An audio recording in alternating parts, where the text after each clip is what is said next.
Hi and welcome to the channel. Today we will unbox this Sapphire Pulse RX 6600. So based on the box, this is rated as a 1080p gaming card. It has 8GB of GDDR6 memory. And in case if you're not familiar with Sapphire's GPU line, Pulse is their base model, aka MSRP card. Looking behind the box, the only info we have is the minimum system requirements and some copyright stuff. So there's not much to nitpick on.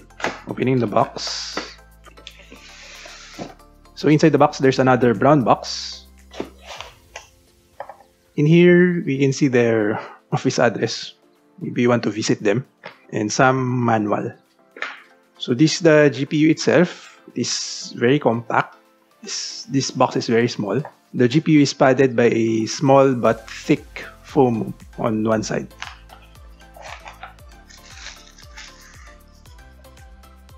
So this is the GPU itself. If you have been a follower of this channel, you'll notice that this looks like the 6500 XT, which I have here, and I put it side by side.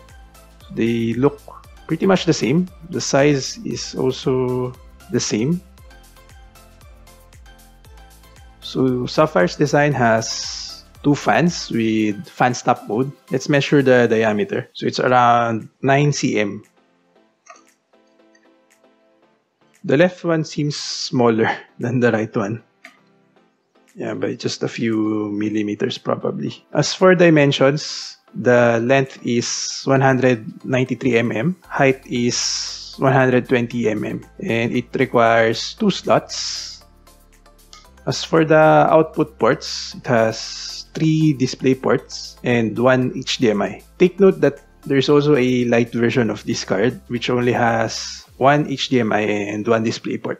It's also cheaper by probably a few hundred pesos. So it's not worth it. And then it requires an 8-pin connector as the total board power is 140 watts. The back has a backplate, and let's check if there are thermal pads. Okay, so immediately there's already a thermal pad there. Then this is also a thermal pad. So this is good. So the backplate was also used as a heat spreader and not just for aesthetics.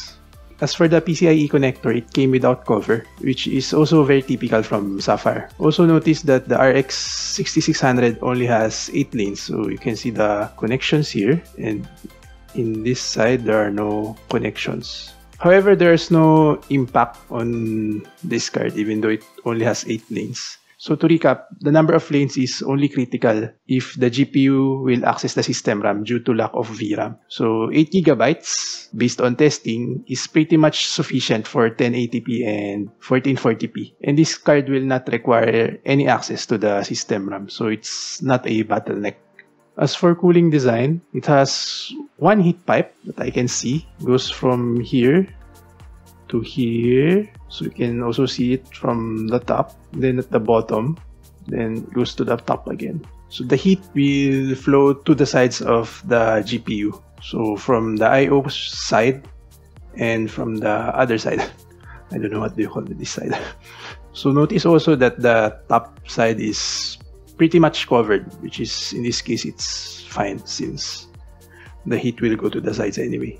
There's also a flow-through, very small flow-through design here. And you can see the last end of the heat pipe. Anyway, with all that I said, what matters is the end result, which is overall just fine. The temps maxed at 75 degrees Celsius with a below 50% fan speed. This is also very typical from Sapphire to have a very low fan speed at reasonable temperatures. And since the fan speeds were very low, it was also very quiet.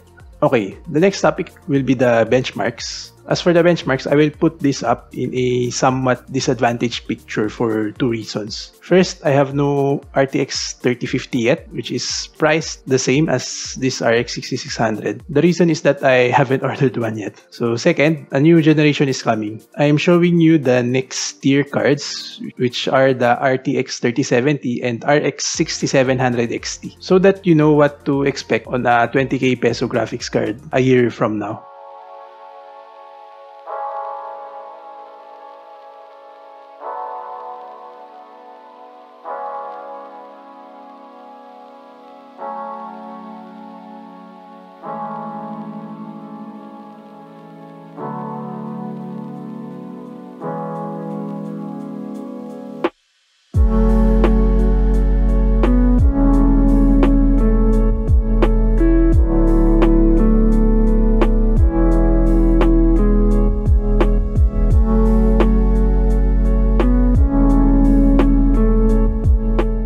1080p, RX 6600 is weaker by 8.8% against the RTX 3060. However, at 1440p, it is a lot weaker by 18%, which means that RX 6600 doesn't scale well with higher resolutions. If I take the overall average, the RX 6600 is weaker by 13.5% against the 6700 XT, which will theoretically be the 7600 XT performance a year from now. RX 6600 is weaker by 41% against it at 1080p and 58% weaker at 1440p. Overall weaker by 49%. Expect the 6600 non-XT to be around 35% weaker against the 7600 non-XT. That's just my estimate. As for buying recommendations in general, at 20,000 peso range, I would recommend spending 2,000 pesos to 3,000 pesos more for an RTX 3060. As RTX 3060 can scale well